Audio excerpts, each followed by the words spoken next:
കൊടുങ്കാറ്റുള്ളൊരു രാത്രി, മരണത്തിന്റെ കറുത്ത അടയാളവുമായി അവർ അവനെ തേടിയെത്തി. ആ പഴയ നാവികന്റെ മരണത്തോടെ ഒരു സാധാരണ സത്രക്കാരൻ പയ്യനായ ജിം ഹോക്കിൻസിന്റെ കൈകളിലേക്ക് ലോകത്തിലെ ഏറ്റവും വലിയ നിധിയുടെ രഹസ്യം വന്നുചേരുകയാണ്.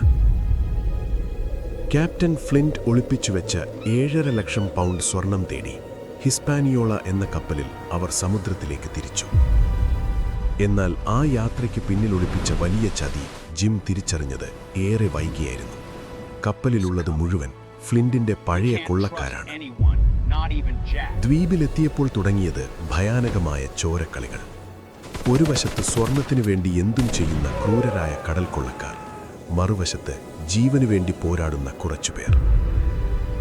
റോബർട്ട് ലൂയിസ് സ്റ്റീവൻസൺ ഒരുക്കിയ ലോകപ്രശസ്തമായ ഇതിഹാസ കഥ ട്രഷർ ഐലൻഡ്. താഴെയുള്ള റിലേറ്റഡ് വീഡിയോ ലിങ്കിൽ ക്ലിക്ക് ചെയ്ത് ഈ കഥ പൂർണ്ണ രൂപത്തിൽ ഇപ്പോൾ സ്ലംബർ സാഗയിൽ കണ്ടുനോക്കൂ.